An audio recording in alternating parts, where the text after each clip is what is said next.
Welcome to my channel. I'm Scott, and in this video I'm going to walk you through the process of valuing new holding stock so we can determine if it's a buy or a sell. Nubank is a Brazilian neobank and the largest fintech bank in Latin America. Its headquarters are located in Sao Paulo, Brazil. They also have engineering offices in Berlin, Buenos Aires, and an office in Mexico City. In December 2021, the company IPO'd on the New York Stock Exchange. The value was $45 billion, making it the most valuable digital neobank at the time. In Brazil alone, they have over 50 million customers. People don't realize, but Brazil is a great country to operate in. It's a huge country. There's over 200 million people. Obviously, China is number one at 1.4 billion, India around 1.4 billion, US 330 million, Indonesia 270 million, Pakistan 220 million, and then Brazil comes in sixth. And Brazil is close to Mexico, which has over 120 million people. Nubank was founded in 2013 by Colombian David Velez, Brazilian Cristina Junqueira, and American Edward Weibel. The first transaction with a Nubank card was on April 1st, 2014. 4 years later, Nubank became a unicorn startup with a valuation of $1 billion US. In the company's first 2 years of existence, it raised 600 million Brazilian reais. In September 2014, Nubank raised $14 million from Sequoia Capital. With the funds, Nubank launched its first financial product, an international MasterCard credit card that had no annuity fees and can be completely managed through a mobile app. And then in June 2015, Nubank led a Series B round of investment with Tiger Global Management, along with existing backers Sequoia Capital. In 2017, Nubank launched its loyalty program, Nubank Rewards. The program's points, which never expire, can be redeemed for a product catalog or discounts on services. Customers can try the program for free for 30 days, after which they will be charged a fee in order to further use it. In the same year, it also launched its digital account, Nu Conta. In October 2018, Tencent bought a minority stake of Nubank worth $180 million.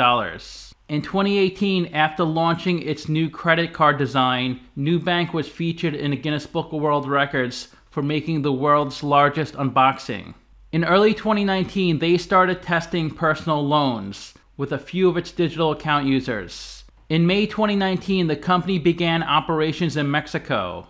This was the first time Nubank offered its services and products outside of Brazil.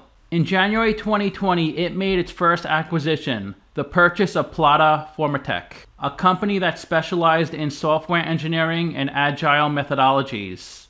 Also in 2020, in July, the company acquired Cognitec.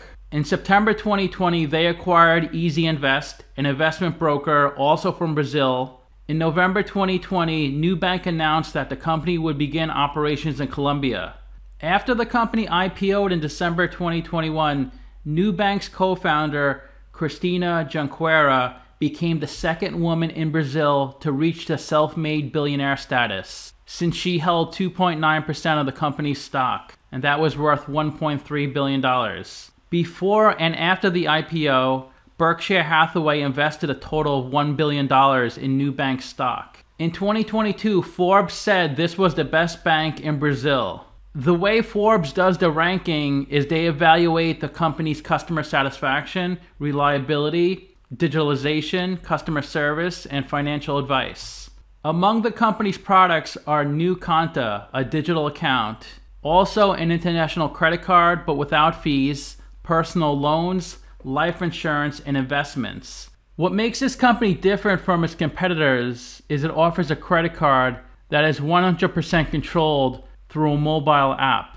The app allows users to track transactions in real time, block their respective credit card, apply a limit raise. Some of its big investors are Sequoia Bank, Founders Fund, Kazakh Ventures, Tiger Global Management, Goldman Sachs, Berkshire Hathaway, QED Investors, DST Global, and their most important investor is Scott's Stock Due Diligence. Let's get started with the model. This is a large cap company, 35 billion market cap. They're trading at $7.41 a share, and they have 4.7 billion shares outstanding.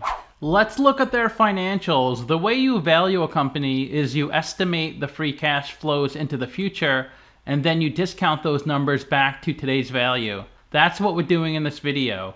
And free cash flow is cash flow from operations minus capital expenditures. They had nearly $1 billion of free cash flow in 2020, a really big negative in 2021, but it was positive after that, $640 million in 2022, $625 million in the trailing 12 months. Net income is the profit or loss on the income statement. It's revenue minus expenses.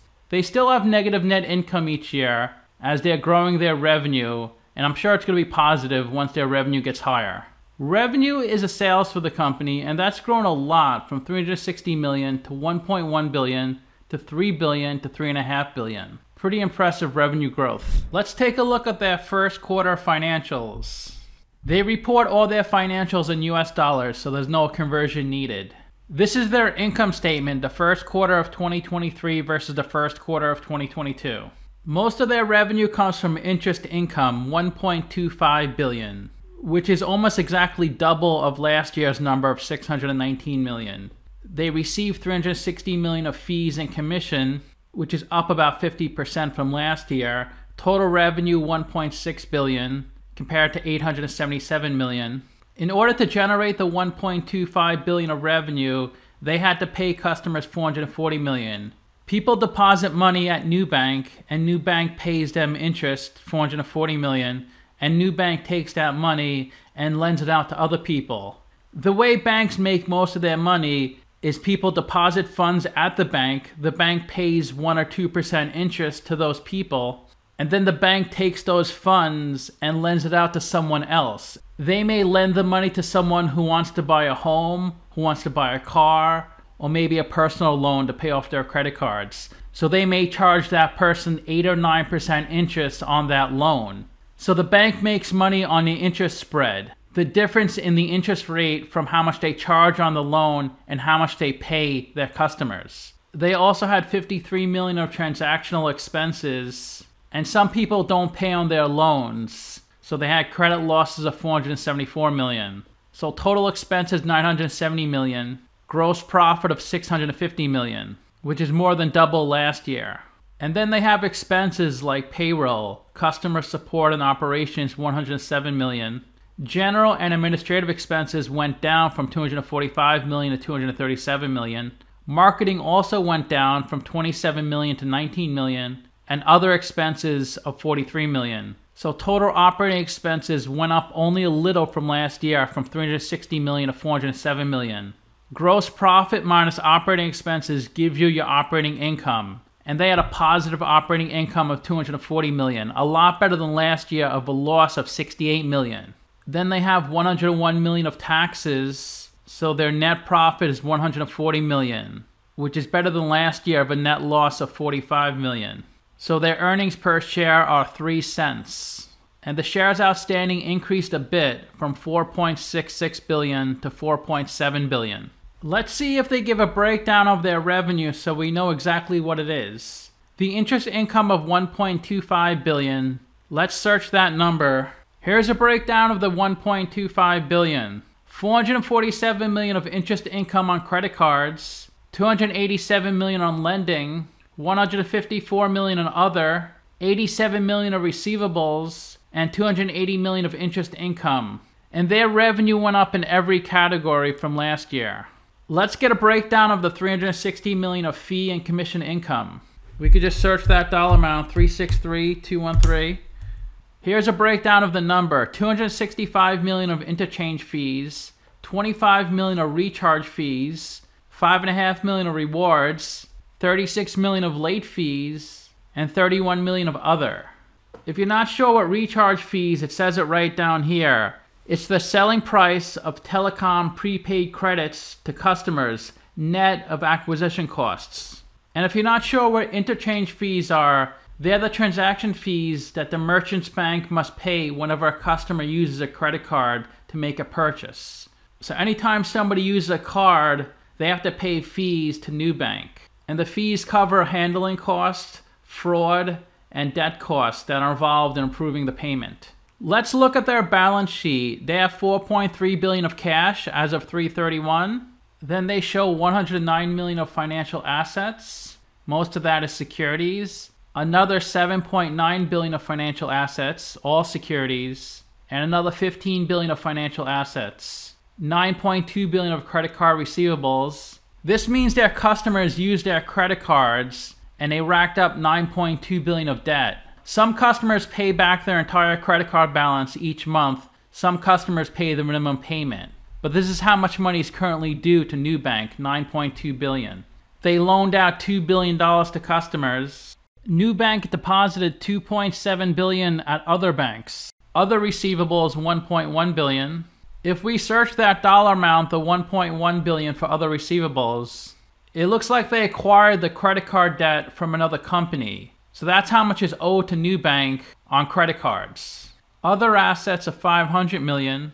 They give a breakdown on the other assets. $170 million of deferred expenses, $180 million of taxes recoverable, $21 million of advances to suppliers and employees, $73 million of prepaid expenses, $20 million of judicial deposits, and $34 million of other. If you're like me and you're not sure what judicial deposits are, it says down here, these are related to tax proceedings. Let's go back to the balance sheet. $960 million of deferred tax assets. This will help improve their taxes in the future. It'll help them pay less taxes. $17 million of right-of-use assets. These are assets they lease from another company. $30 million of PP&E. $215 million of intangibles, and $400 million of goodwill. Here's a breakdown of the goodwill. Most of it is $380 million from Easy and Vest, $800,000 from Cognitech, $5 million from the acquisition of SpinPay, and $10 million from Olivia's acquisition. Most of their liabilities are two things. Customer deposits, $15.8 billion.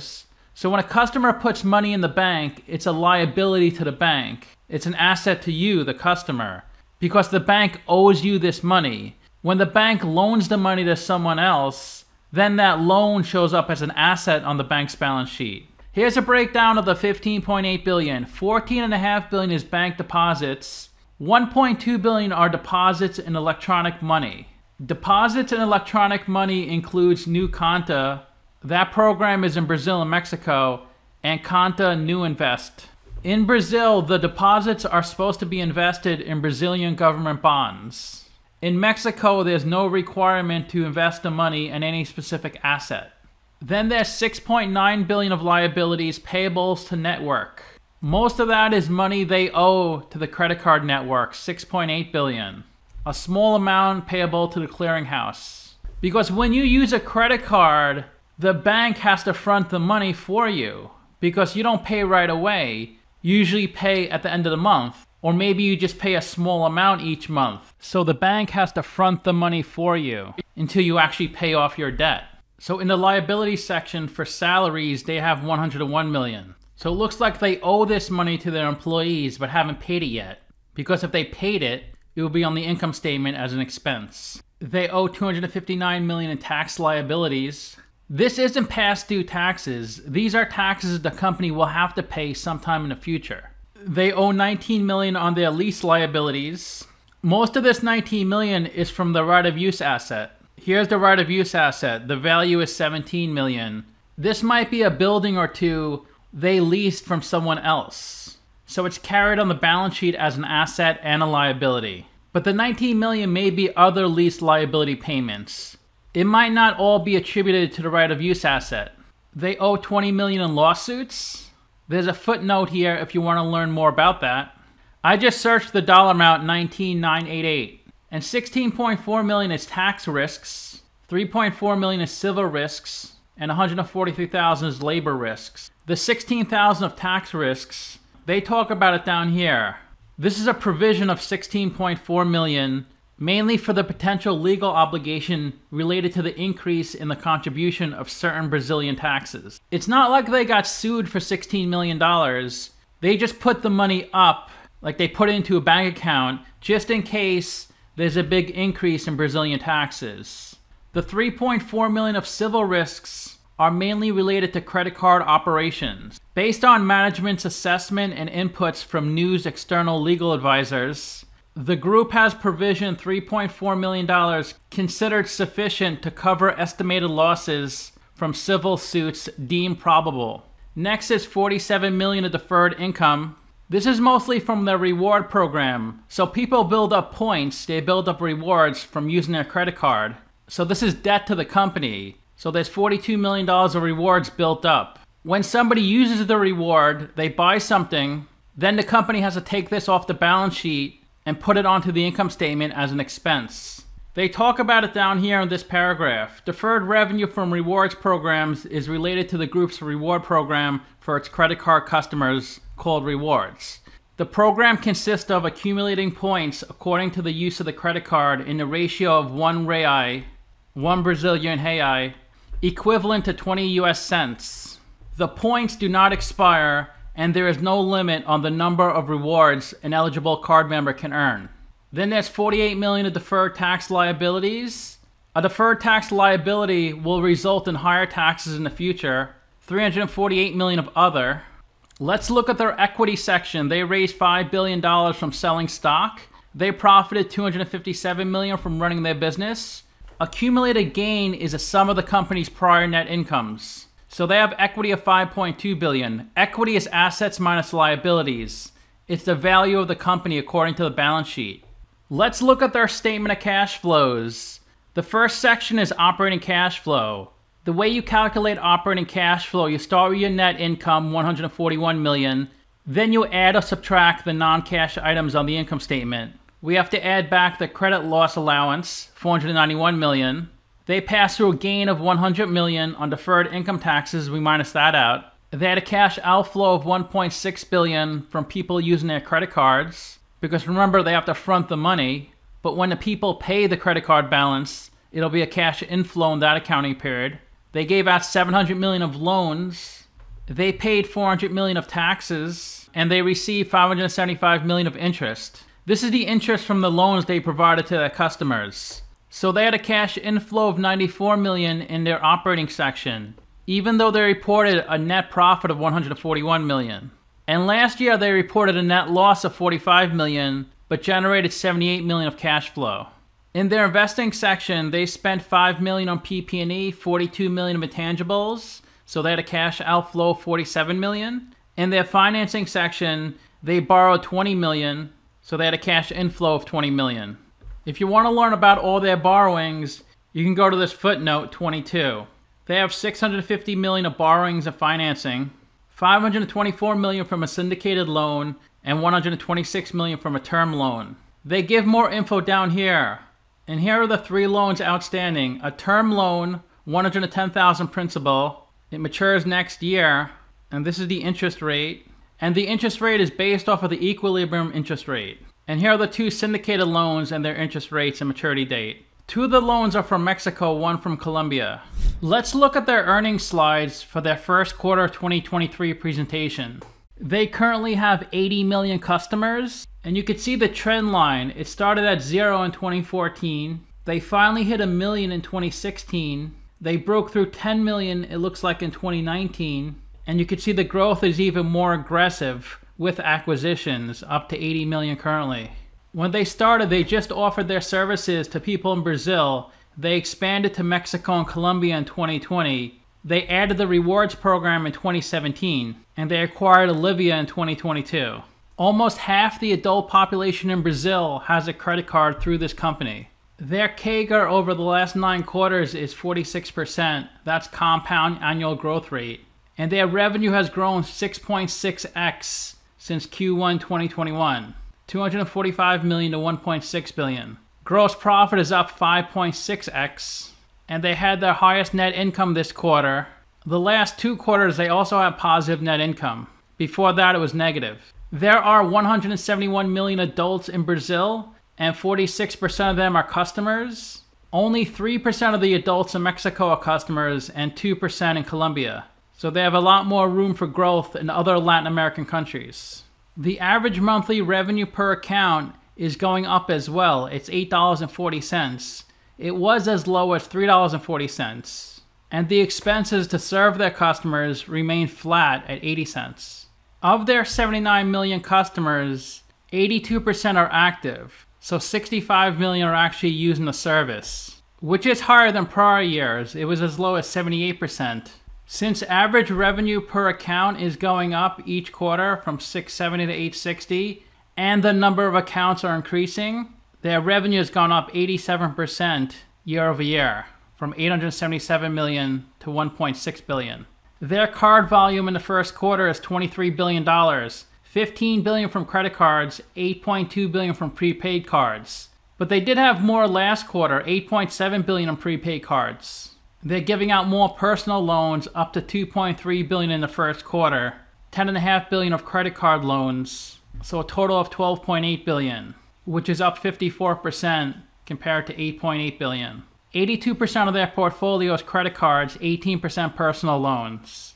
The credit card segment is growing at a faster rate. They're both growing, personal loans and credit cards, but credit cards is growing more because that's 82% of the portfolio. It was 77%. They provided $6.3 billion of loans in the first quarter. This is not in US dollars, this is in Brazilian reais. And the yield they're charging is 5.7%, so that's how much they're charging a customer, which of course is higher than prior quarters because interest rates are rising. And deposits are flat from prior quarter, $15.8 billion. This is in US dollars. Their net interest margin is 15.7%. That's the interest spread between how much they pay for a deposit and how much they charge to loan the money out. It was 8.5% last year. This is in Brazil. In the US, the spread would never be that wide. In the US, it's usually single digits. Gross profit is up 124% from 290 million to 651 million. And their margins are improving. Their gross margin is 40%. To calculate gross margin, it's gross profit over revenue. They did have positive adjusted net income last year. To calculate adjusted net income, the company strips out things like stock-based compensation. That's why it's positive, but their real net income was negative. But they had their first positive real net income in Q3 2022. 8 million, but then that went up to 58 million to 142 million. Delinquent loans between 15 and 90 days is around 4%. Delinquent loans above 90 days is 5.5%. You would expect loan default rates to be higher with this bank than a US bank because this bank charges a lot higher interest on their loans. Let's look at the capital structure. 5.2 billion of equity, 670 million of debt. They're 89% equity, 11% debt. And they could pay off all the debt with the cash on their balance sheet and still have 6.3 billion of cash left over. That means they have about 7 billion of cash on their balance sheet. I give them a WACC of 10.8%, and that's the discount rate we're going to apply to the future cash flows. We estimated 4 years of future free cash flows. We also estimated a terminal value, which is all cash flows past year 4, that's 52 billion. We discounted those numbers back to today using the weighted average cost of capital. We get a value of the company of $41 billion. We divide that by 4.7 billion shares. And we get a calculated stock price of $8.69. They're trading at $7.41, so they're trading at a 15% discount. It's a buy according to the model. Let's take a look at this stock on Simply Wall Street. New Holdings provides digital banking in Brazil, Mexico, Colombia, and internationally. I thought they only did business in these 3 countries. I didn't know they did international. Here are some of their competitors. US Bancorp, market cap 49 billion, PNC 50 billion, First Citizens 18 billion, and Fifth Third 17.7 billion. Here's some recent news. Chief Legal Officer notifies of intention to sell stock.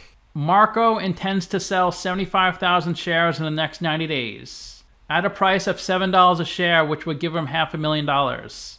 Chief Technology Officer notifies of intention to sell stock. Vitor Olivier intends to sell 297,000 shares at $6.49 each for a total of $1.9 million. In the first quarter, their revenue exceeded analyst expectations, and the price target increased by 8.6%. I'm up about 50% on my new stock. The stock is up 2% in the past 7 days, while US banks are flat. The US market is up 3%. The stock is up 124% in the last year. US banks are down a little bit, and the US market's up 19%. Their earnings in the trailing 12 months are negative 178 million $2.2 billion of revenue, price to book of 6.7, price to sales of 16. Their EPS in the trailing 12 months is negative 4 cents. Price to book of 6.7. To calculate price to book, it's market cap over book value. Or you could take the stock price divided by the book value per share.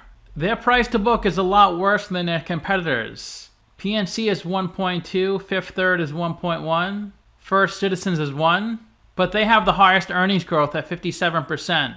3 of the 4 companies are negative. US Bancorp is positive 8%. Here's their historical price to book. It was 10 in December 2021. It dropped to 3.7, but the stock price has come up, so now it's 4.3. It looks like they may have the highest price to book. The lowest price to book is Silvergate, First Republic, SVB, and Signature Bank, all bankrupt companies. A price to book of 0.901 is probably pretty good, like Bank of America, Wells Fargo, Truist, M&T Bank, KeyCorp. The reason the price to book looks so attractive for US companies is because their stock price has come down so much. As the stock price comes down, the price to book also gets lower and appears more attractive. As the stock price goes up, so does the price to book, and it appears less attractive. Simply Wall Street values the company at $261. They say they're 184% overvalued. 17 analysts price this stock, and the average price target is $780. They say the stock is 5.5% undervalued. Their projected earnings growth rate is 57%, EPS growth rate 56%. And these numbers are based on analyst forecasts. You can see their revenue grew a lot, $400 million in 2020, $1 billion in the first quarter of 2022, $2.2 billion in the first quarter of 2023, and the forecast is for their revenue to hit $12 billion by 2025. Their forecasted earnings growth is 57%, the industry is 2%, the market is 16%. The revenue forecast is 45%, the industry is only 5%, the market 7%. Their forecasted ROE is 23%, the industry 12%. ROE is net income over equity, and that's a 3-year forecast. The forecast is from analysts. Their revenue in 2018 was $155 million, a year later $330 million, a year later $425 million, then $850 million, and the current quarter, the first quarter, is $2.2 billion.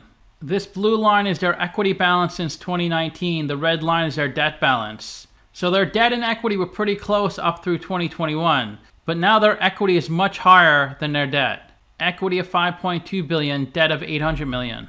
And the forecast is for the company to pay a 0.6% dividend by 2025. The company is not expected to pay a dividend this year or next year. The CEO, David Velez, has been with the company 10 years. The COO and president, 3.4 years. The founder, David Velez, is on the board, but the other board members are independent. That means they don't work at the company. The average tenure of a board member is 2.2 years. The average age is 54 years. 32% of the company is held by institutions, 21% by private companies, 18% by VC and private equity firms, 16% by the general public, 8% by public companies, 5% by insiders, and 0.003% by the Brazilian government.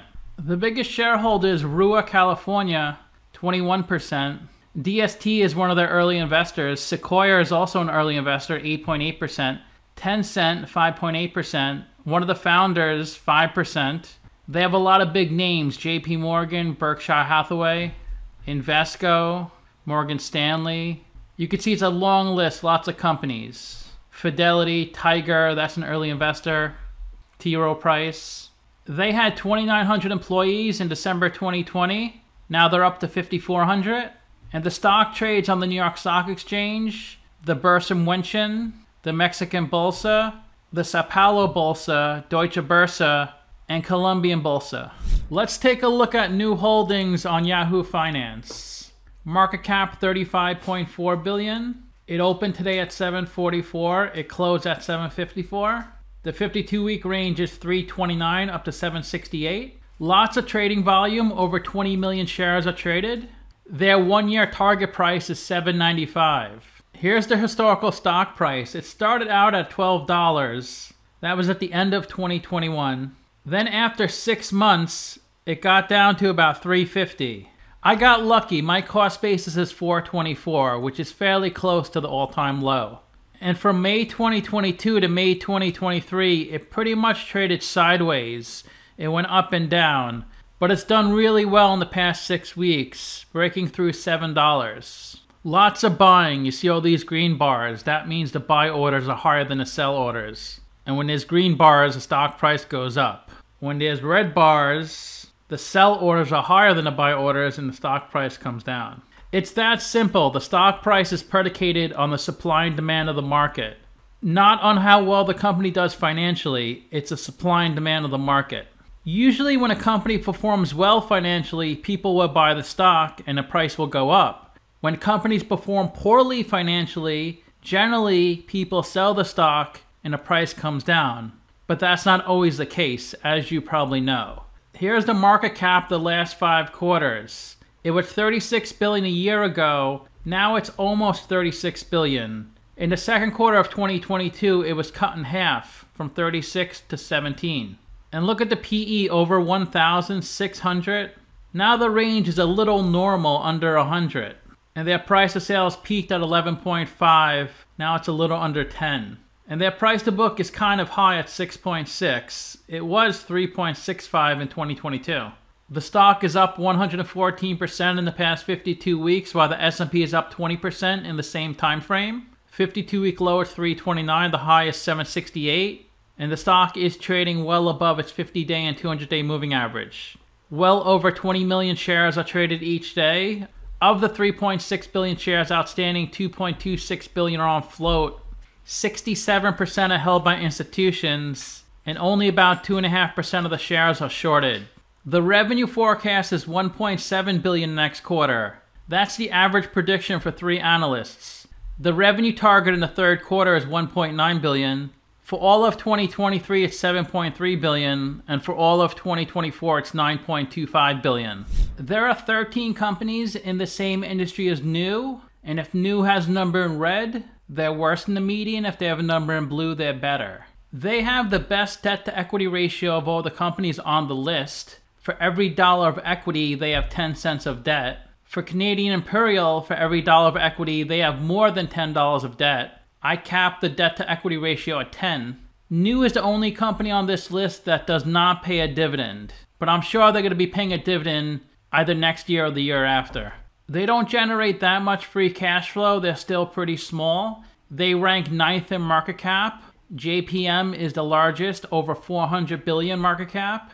B of A, 238 billion. Wells Fargo, 160 billion. The biggest bank in Canada, RBC, 133 billion. TD, 109 billion. Citi, 102 billion. Bank of Nova Scotia, another Canadian bank, 60 billion. CIBC, 39 billion. Barclays is below New, 32 billion. NatWest is 31 billion. East West is only 7.7 billion.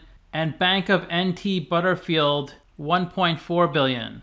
New has the worst price to book of all the companies on this list.